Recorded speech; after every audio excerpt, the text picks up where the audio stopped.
Buckle up for AEC Trailblazers, the Founders Files, where we crack open the stories of the brightest minds in the AEC startup scene. Forget institutional pitches. We're diving deep into the real personal journeys of these industry disruptors. Get ready for some casual chats firsthand. Hello. Welcome everybody to the Trailblazers podcast, where we interview the most amazing founders of the AC. Here today, we have Matt from BuildPass. Matt switched from civil engineering into the software world. He has always been fascinated by the construction tech. In 2021, along with Aaron Banston, he co-founded BuildPass, a cloud-based software that helps businesses streamline their operations by replacing traditional apps, emails, and paperwork, serving as an operating system for the construction sites. More of his time he spends with builders and subcontractors, brainstorming better ways to manage safety, but when he's not, he will be finding his way to the coast to surf. Hey, Matt, do you want to add something to your bio? No, I think you covered it. Thanks, Valentin. Happy to be here. All right. I just want to tell you something. I'm a little bit or extremely jealous that when you're stressed out or burnt out or whatever, you can just go surfing. Well, I'm actually not super close to the coast anymore. So it's about an hour drive, and you often don't know if the surf's going to be any good. So you can get there and there's no surf or it's terrible. But it's nice to get in the car and go for a drive along the Australian coastline. Everything in Australia is nice.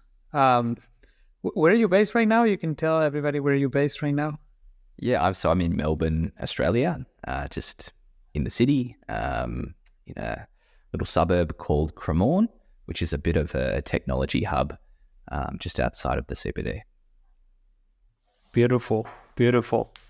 I remember when I was visiting Melbourne and going to the 12 Apostles, right? That's close to Melbourne, right?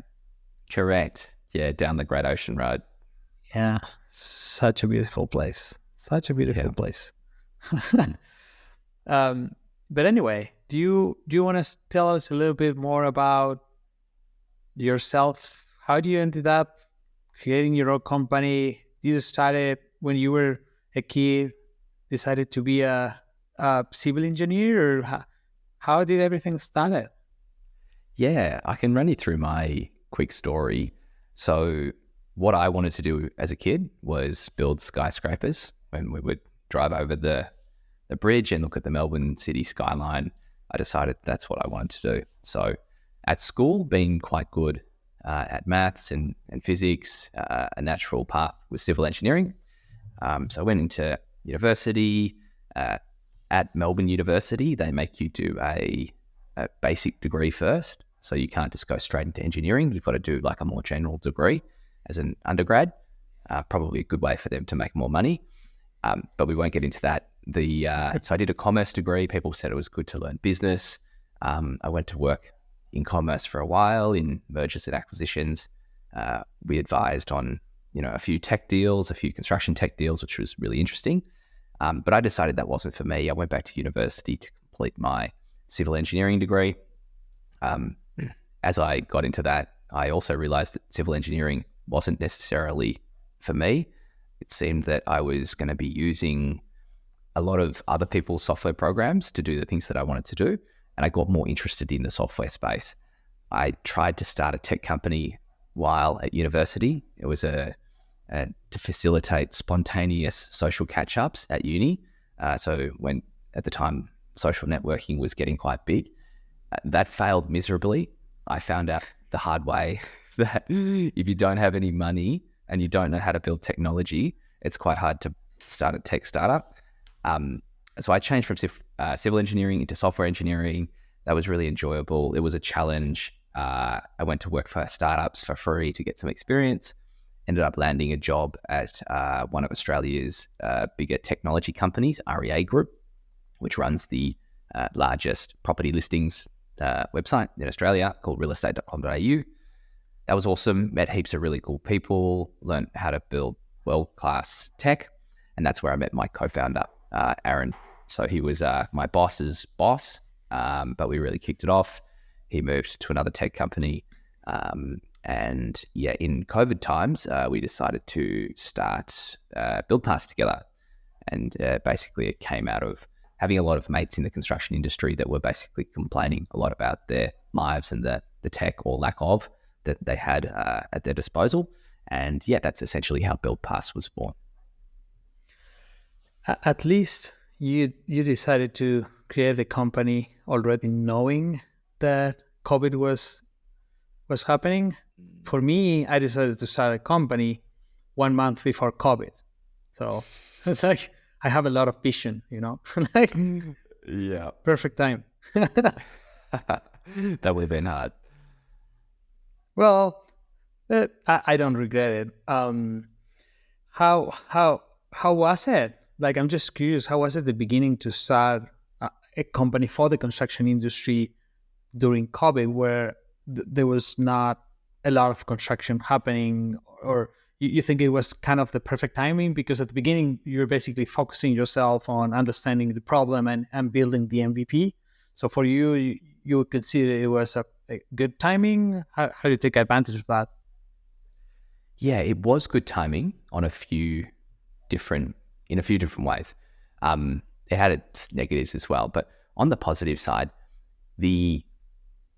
for us personally, we were working in our full-time jobs, and then we didn't really have anything else to do outside of our own work. So we would spend all night just coding and building BuildPass. But before we did that, we had to do a lot of learning about the construction industry. And one of the issues that we found in the construction industry was there wasn't a good level of connection on the construction site between the head contractor, the subcontractors, the end workers, and getting everyone into the same ecosystem or the same platform to communicate on a construction site. And through some of the other tools that we looked at, it didn't really seem that anyone had nailed that issue. So why COVID was helpful was people got used to doing a QR code check-in on site rather than a manual sign-on paper to say that they're there, or a manual induction form to say that they've understood the risks of the site. So we built a feature that did that with QR codes. That was the first feature we had. And that was actually really good timing because people were just getting used to the QR code. To get let into a venue, you had to learn how to scan in. And so it worked quite well there. And that's been really beneficial for us as we've gone on to build our site operations platform, that we have created features that gets everyone into the same ecosystem. And that's been really beneficial as we've scaled. It's so cool that you started with, like, now you have a really cool big platform, but you started with a really specific and niche feature that, I don't know, I bet it allow you to quickly get traction and start getting clients and then improving the platform. So that was on purpose, or you will, like, how was it at the beginning? You decided just to go with a specific feature, or there were a series of features, or how was it? Yeah, it was on purpose in the sense that we always had a vision to build a bigger platform. Did we have the vision to build exactly what we've built now? No, but we always wanted to do more. What I would say, though, is one regret that I have is going too broad too quickly. We been a team of, two founders being software developers, and then hiring our next few hires were mainly software developers. We very much thought that to scale the business, we had to keep building features. And every time someone asked for something, can your platform do this? We thought that we have to build it. And that's been beneficial, and we've gone quite broad, and we've got this really broad feature set now that we can sell. And it's finally starting to pay dividends. Our sales team can basically sell any part of the platform. But at the start, it did make it more challenging. We didn't grow as fast as I think we could have if we'd just gone really hard with that niche feature in a niche part of the market, keep working on that, making it really, really awesome, and hiring a sales and go-to-market team earlier. I think that would have been, if I could have my time again, I definitely would have done that. That's a really good lesson. For sure, it's much more easier to to say it now after you have done all what you have done, right? Like, I feel it's so hard being an entrepreneur, and defining the right balance between being too early, being too late, building too much, building too few things, and which clients to listen to and say, yeah, for sure, we're going to do whatever you want, or don't listen to clients at all. It's everything. It's about a balance, and you never know if you're in between, right? In the perfect balance, or if you're at low or above. I don't know if you get that feeling all the time, or you have already. 100%. It feels like entrepreneurship is really just one big balancing act of balancing resources and feedback and managing your own time and energy. It's really, really difficult. And I think as much as you can, you want to try and make data-driven decisions, or at least have some data to back up what you're doing. But I do think that there's a lot of power to intuition as well. And just you've got this gut feeling about something. Oftentimes we've made some choices based on more of a gut feel, and it's turned out to work quite well. It's had, we've made some wrong decisions as well. But yeah, I think the balancing act of entrepreneurship is as much an art as it is a science. Oh, I do completely agree. It's like every time I ask someone or myself that I have to either, like hire someone or let go to someone that is something that you never want to do. But every time you do it, you always feel you're late, right? Like I always get that feeling. If I'm hiring someone, it's like, I want it now, and it's not going to happen now. It's going to go through a process and find the right person. So when I get that person, I always feel it's too late. And the same when I have to lay off someone, it's like, should I just fire this person, like, I don't know, months or weeks before? And I don't know, I always get that feeling. And it's like, every time I ask an entrepreneur, they all say the same. It's like, yeah, I do get that feeling as well. I get the feeling. I think what helps with it is, I think entrepreneurs are naturally can get very occupied by the present, and it's that quality leads to starting businesses, because you think about something and you think, I can't not do this, and you start it and you just get shit done. But a quality that I've tried to work on is when thinking about ideas or changes we need to make in the business, being able to write it down, park it, put a plan in place, and say, yep, that's something that I'm going to do in 3 months, or I'm going to start to work towards it. And then when that 3 months comes up, it's like you've thought about it a bit and you're at a good time to do it. So there's definitely things that you should just act on right there and then. Don't waste time. But something that I've been working on is trying to not keep too many ideas in my head, because otherwise it just gets really foggy. Being able to think about something at night, put it down on paper, file that away, and say, that's a great thing that I want to work on. But it's not the highest priority right now. In 3 months, I can come back to that, and just kind of clears the headspace to focus on what really matters. No, yeah, I think that's a really good way of prioritizing and deciding what to do, right? I wish like classic or typical construction companies could at least experience a little bit on what is to be an entrepreneur. I think it's a little bit different compared to being on a company that's been in business sometimes for more than 50 years or 60 years. But I am curious on when we're speaking about the construction industry, right? I'm changing gears a little bit here. When you were saying about communication and how not everybody is on the same page on the construction industry, can you give me a little bit of more detail on that, or why do you think that's happening, and how you see it can be solved? Yeah. So construction is a very rare industry in the way it operates. Also a unique industry in that the vast amount of the work done on a construction site is not by the company that is managing it, being the head contractor or the principal contractor or the general contractor. It's often done by the specialty trades. And so really the job of a construction professional, at least on site, is managing all of the work of all of these trades. Each of those trades has their own people and staff and labor allocation to do and quality measures. And so really, construction is a very, very complex industry. No project's the same, no matter how much the general contractor would like it to be. And so there's just a lot of complexity that comes in. And if you go out on a construction site and you spend some time with a site manager or a site supervisor, you realize how chaos their day is. So looping back to what we're talking about with the relationship between, say, entrepreneurship and small businesses versus large businesses, while they have their differences, I think the person in a construction industry that has the most experience for what like operating a startup would be like is the site manager on site, because it's just chaos.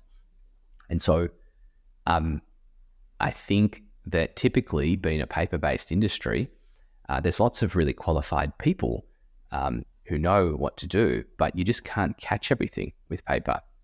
You can't possibly communicate every decision to everyone out on site and keep everyone aligned and on the same page. And you can't predict every issue that's going to pop up. So I think naturally it's quite a chaos industry where you just accept some level of like this margin for error where things are going to go wrong. And so that does provide a lot of opportunity though for technology to come in and try and cut out some of that error, to try and streamline some of that communication and to take the decision-making away from, say, a site manager or someone managing a specialty trade, taking that decision-making away and getting it out of their head and putting it into systems and processes that's augmented by technology can be really impactful in creating better communication on site.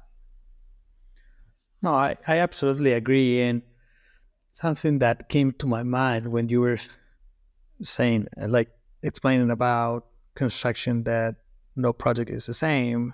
And it's kind of crazy because if you think about a startup or even sports, right? Like a football team, you already have a team. You might add one or two new players, but everyone knows each other for a long time and they're really efficient and you pick the best.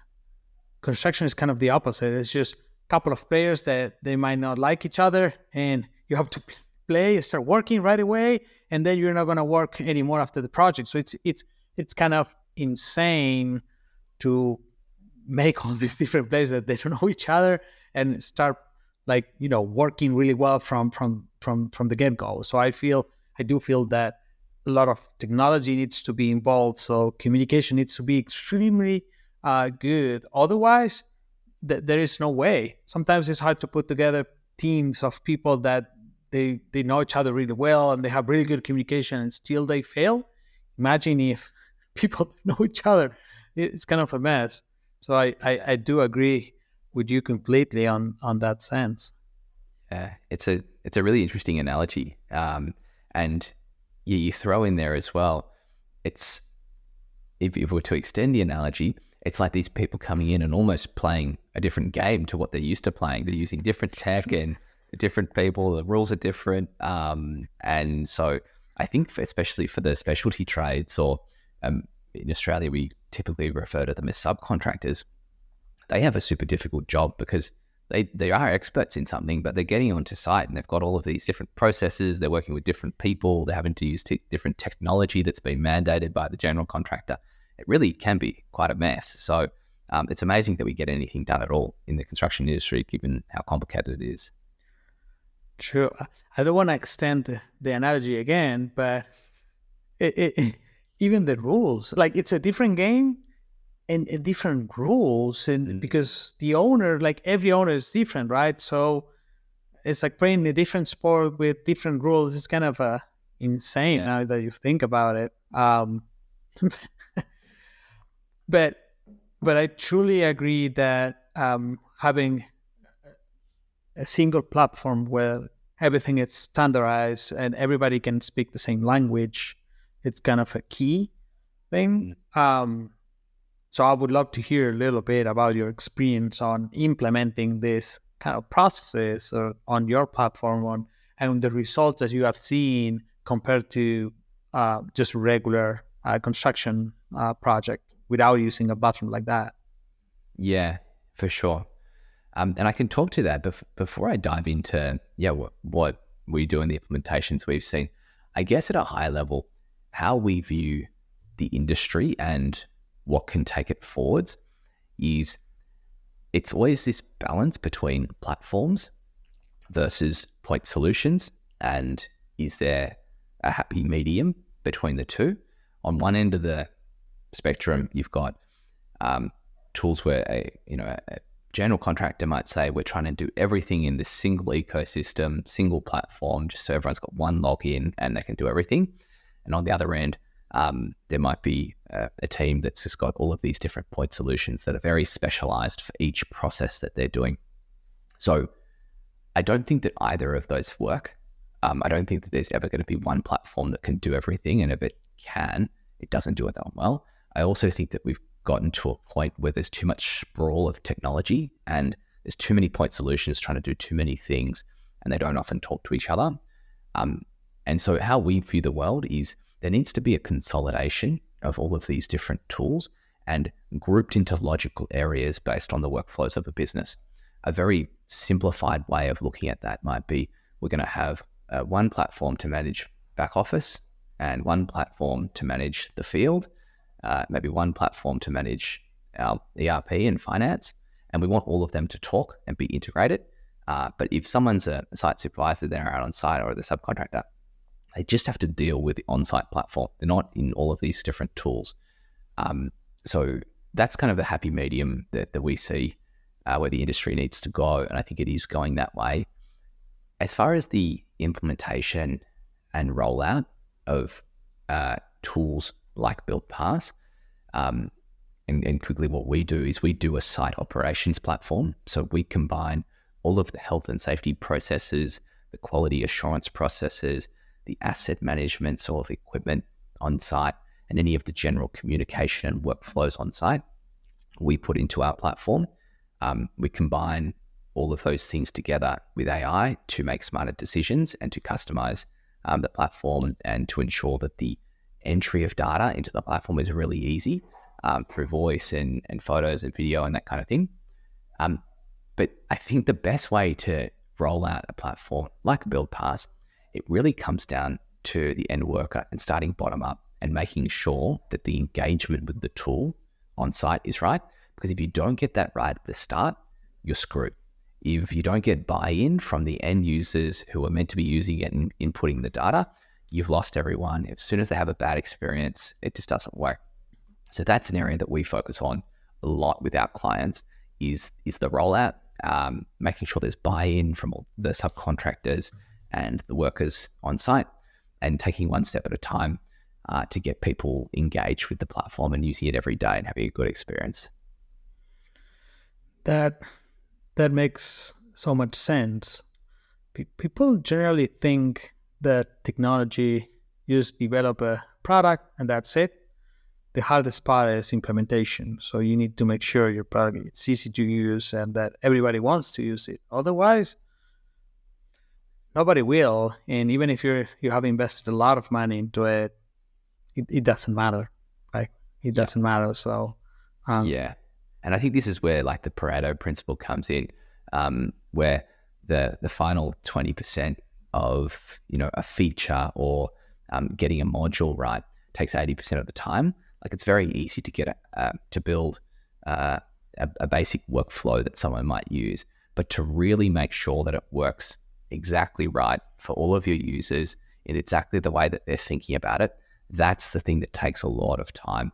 It takes a lot of work with them and understanding their motives and what they're trying to achieve, looking at the problems that they're facing and not just the features that they're asking for, and building that into a cohesive user experience. That's what takes all the time and energy.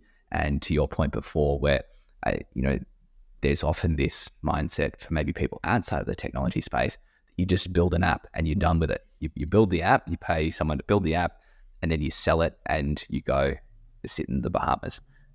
It's just not like that at all. So Absolutely. I've heard that so so many times. People like we have worked with companies that they have requested us to build like small tools for like internal purposes, and suddenly they say, "Don't worry, we just do the app, then we're gonna sell it." And I'm like, "What? This is for internal purposes, and it's something extremely tailored to you. That's why it's fast and cheap, and but it will not work on other companies." And they're like, no, yeah, it's just a platform. Everybody will want to use it. And it's like, no, like that's why there are startups building products, because they build something that everybody can use, and not only a single company for a really specific problem. Um, it's something common. we, Yeah. we have seen that happening as well. Yeah. Um, but I'm just curious also on the fact that what are the gains that you see? What are the comments your clients make you after you implement a platform like yours? Like, where they get the most advantage? Yeah. So going back to the engagement with subcontractors, one of the biggest pieces of feedback that we get is they like how simple it is and how they manage to get the subcontractors and workers engaged with the platform. I think that's one of the key light bulb moments for our clients, because typically maybe that hasn't been the case. They haven't been able to get buy-in to the software that they've tried to roll out. So that's one of the areas that I think we surprise people with. The other is just like the general efficiency of not having to go through and do heaps of clicks around a checklist, being able to really streamline those processes, do it all in one spot, have the data talking together, does really save time. And so that's kind of been the feedback up until recently. This year, we've gone all in on AI, as a lot of companies have, because it's such an amazing tool. But probably the biggest piece of feedback that we're getting now is the amount of time saving that someone can achieve by not using their fingers to type things in and to go via voice, or to do things that get picked up directly from an image or a video. And so we see a world, and what we're working on is where the interface to a lot of platforms like BuildPass should become a lot more voice-based, a lot more visual, rather than doing a site safety inspection, say, which is something that we can do on our platform, and going through a checklist and finding the area that you need to be in and taking a photo and typing it out. You should just be able to walk around site with your camera out. It should be picking up the things that you're talking to it, and you get back to your computer and the report is all there for you to look at and review. That kind of feature saves hours a day, and which, if you add that up over the life cycle of a construction project, is a lot of money. And that's perfect for construction. Like, it's so hard to be typing or staying on a single place on a construction site that might be a mess or a lot of machinery going around. And so I could see that being really useful. Like, yeah, for sure. It could get messy. Yeah, and there's great companies doing work in this space. Like, you look at what Open Space is doing. It's just it's incredible, the kind of work that they're doing, and how this concept of video input and capture can affect the whole construction process, not just the on-site operations, but pre-construction, post-construction, the whole project management process. I really think it is ready to be upended, and we can make the industry more efficient to challenge or to face the challenges of labour supply issues, material increases, and just the general efficiency of creating the built environment. I think there's a huge opportunity for technology to have a role there. Yeah, it's just insane. I remember one of the first startups that did something like that was, I don't remember, Smart Video, the one that was checking security on the site, that automatically recognized the person, and if he was wearing helmet, vest, boots, glasses, and automatically tell, like, there was a alarm or notification to his boss about, like, hey, this guy, like John, is it's on this part of the side. He's not wearing a helmet. And for me, it was so crazy. Like, and I feel like you do that the same is going to happen with materials. Like it will automatically detect like, hey, there is not enough materials, like hurry up or just purchase more of these, I don't know, nails or what, Yeah. like framing, whatever you need. So I think that a lot is going to happen in the coming years, or in the coming months, actually. Yeah, it's moving really fast. And I just think that like the way that folk in construction should be viewing this is, up until now, it's costed a lot of money to try and automate the manual tasks. Like the manual tasks that take a lot of time to try and automate, that was a very custom thing to do, and probably why it hasn't happened. But now, if I was a project manager or a site manager, I'd be writing down all of the things that take a bunch of my time and then chatting with software companies like BuildPass or wherever it is and looking at what the opportunities are. Because with the advancements in technology and in AI, so much of this can be automated and you can get back to just doing the work that matters, and outsourcing a range of this administratively time-consuming work to something like AI. That is really the future, and that's how we're going to, get more efficient in the construction industry. Yeah, it's just insane. I saw in a study that more than, I think it was like 70 or 80% of what people does, at least on the design process, is things are done at value at all to the actual design, like adding dimensions or like stuff that nobody wants to do. It's not adding value at all.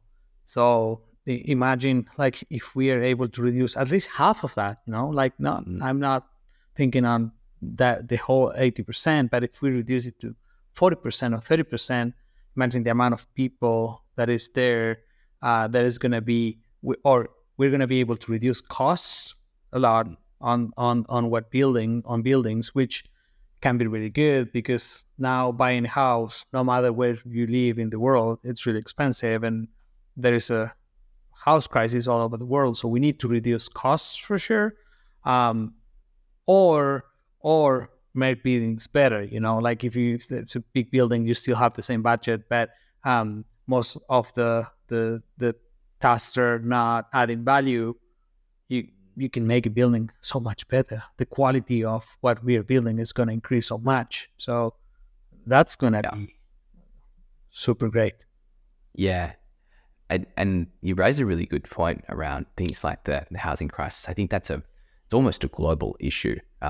Everywhere needs more housing. And so I think when people get scared by technology advancements or AI and say it's going to take our jobs, it's completely the wrong way to think about it. No, I don't think there's, say a construction company that's about to try and fire half their staff because they've got more efficient.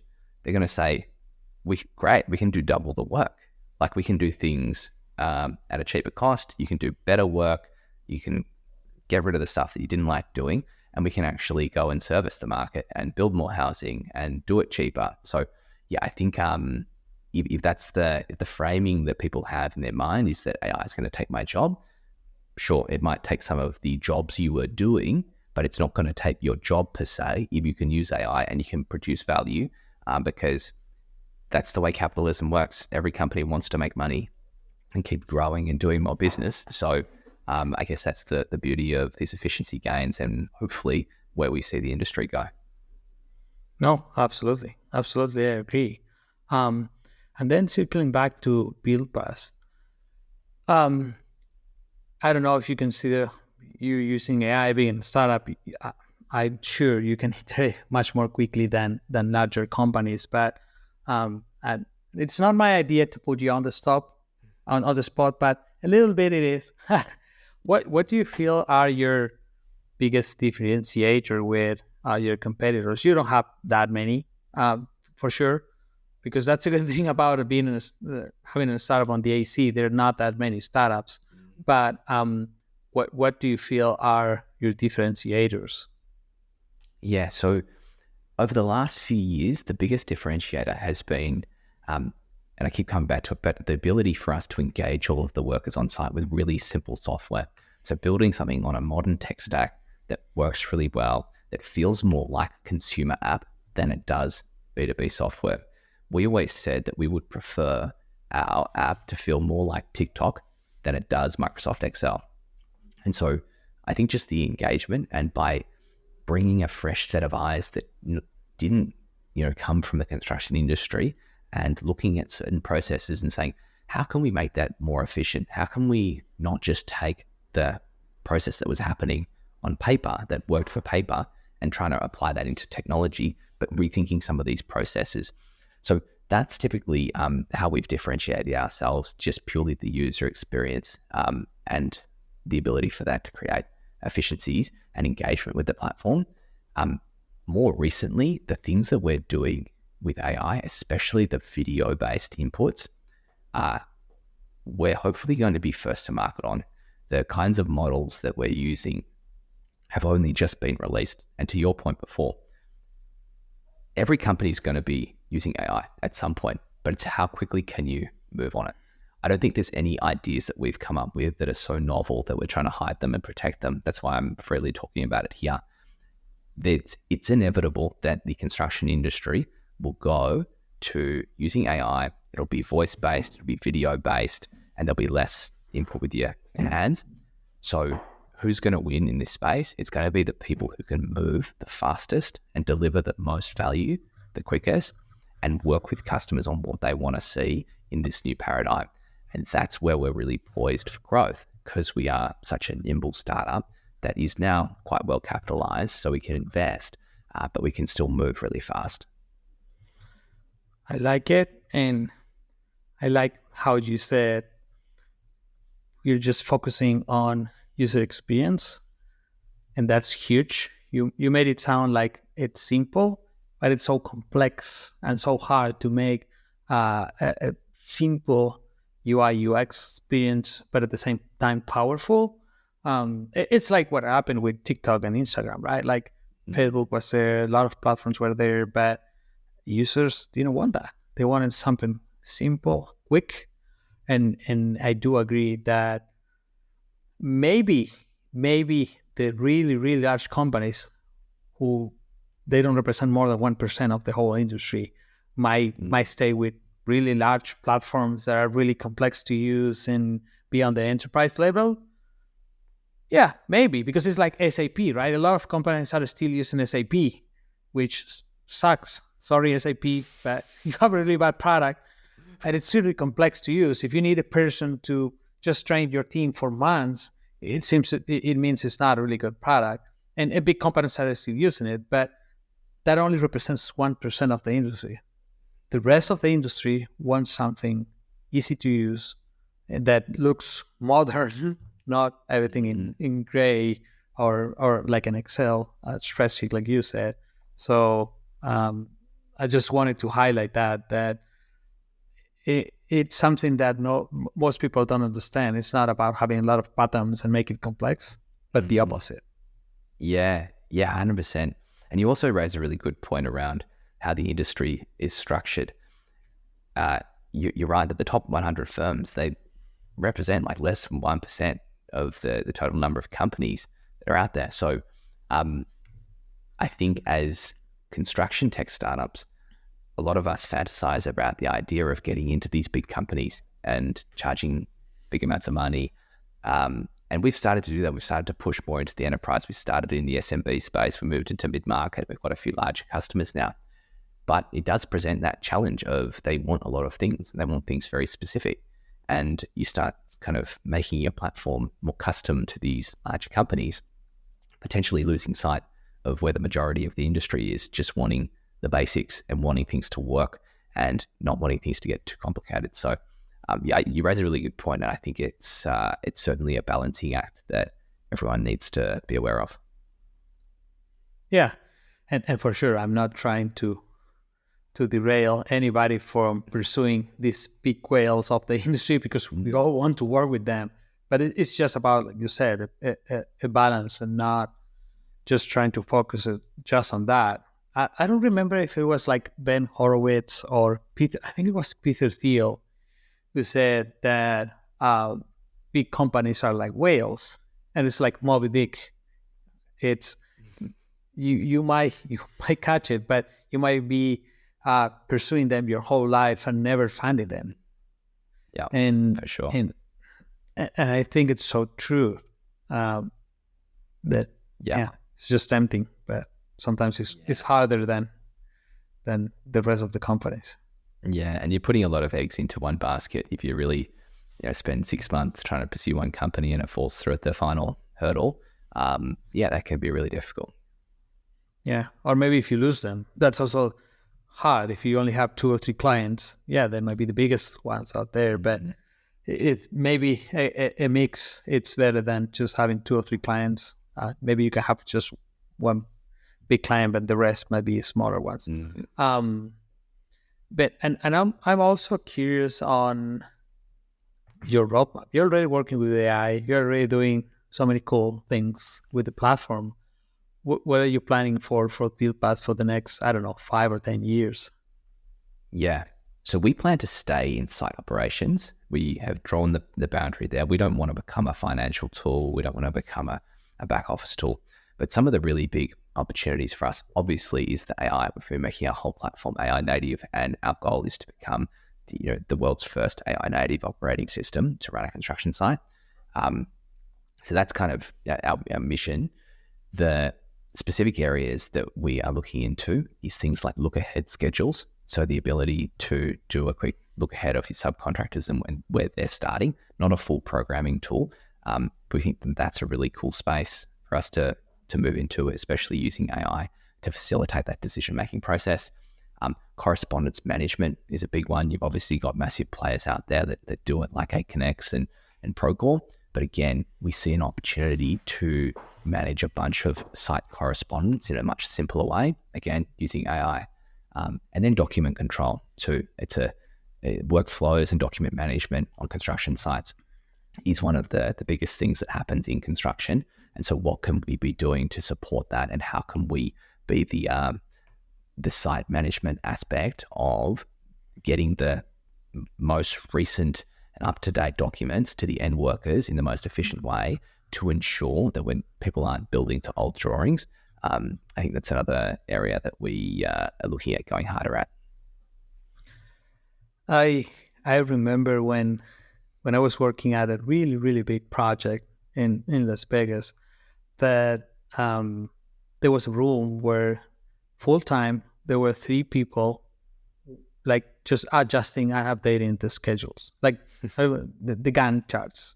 So you mentioning that there is a lot of potential there, I completely agree on that. Imagine 3 poor souls just all day just updating that or planning.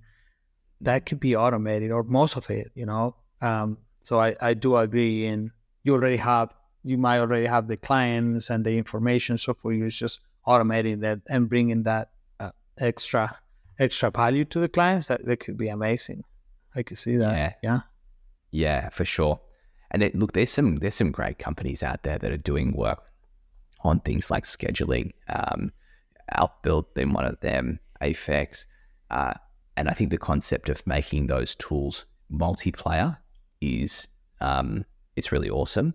The ability for multiple people to be in collaborating, just like a Google document. I think that's also where the industry is headed. Yeah, no, I agree. I don't want to take more of your time.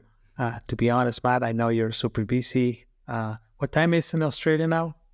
It is 7:57 a.m. Oh gosh, man, I made you wake up really early. It's all right. I'm an early starter, and I've got a newborn at home, so I'm up at all hours in the night. All right, I don't feel that bad now.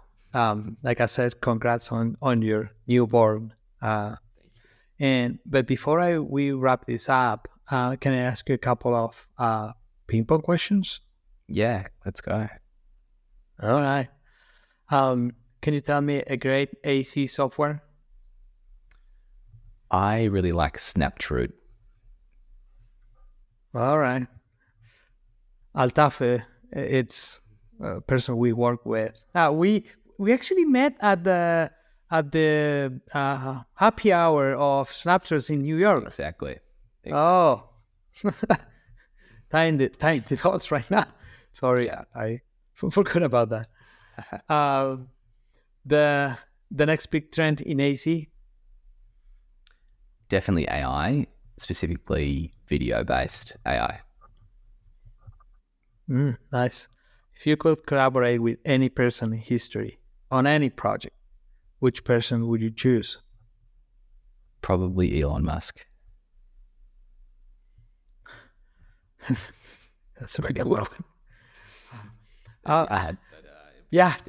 I was thinking on that. Like, are you ready for that? No, probably not.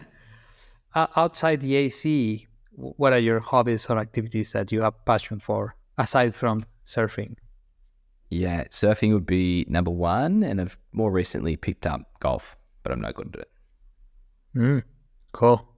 Let me know when you're in Miami. We can play. It sounds good. What's your favorite building in the world, and have you ever visited? It would probably be the Burj Khalifa. That was what I always idolized when I was a bit younger. I have not been. Probably the favorite one that I have been to would be the Shanghai Financial Tower. It's the one that looks like a big bottle opener. Yeah, that's cool. And finally, any book that you recommend to our listeners? Yeah, I've been reading Scaling People. It's been a really eye-opening book for me on people management. It's not something that I've done heaps of in the past and had to learn it. And yeah, it's been really helpful. Never read it, but I promise I will. I come back to you with what I think. Sounds good. Before we say goodbye to each other, can you tell everybody where they can know more about BuildPass and also about yourself? For sure. So you could jump on our website if you want to have a look at the product. It's buildpass.ai. Or you can connect with me on LinkedIn. That's where I spend a bunch of my time. So it's just Matthew Perrott on LinkedIn. Cool. Thanks very much for letting me know or telling me a lot about you and your company. And I do really appreciate the tone and the rhythm of your voice, Matt. It's so calming. I don't know if someone has ever told you that. Yeah, I don't know if my team would say the same, but I'm glad you think so. I don't know. You sound so calm, and the rhythm, it's like really calm. So appreciate that. Now I don't need my yoga class. Very good. Well, no, thanks for having me, Valentin. This has been great. Yeah. Thanks for your time, and hope to see more about and learn more about BuildPass in the future. Fantastic. All right. Soon. Okay. Have a great day. Bye-bye. See ya. Bye. Thanks to our listeners. If you like this content, you can find past and upcoming episodes in ascworks.everse.com and at all of our Everse social media. We'd love to hear from you and recommendations for new content, so leave us a DM and we'll make sure to catch it.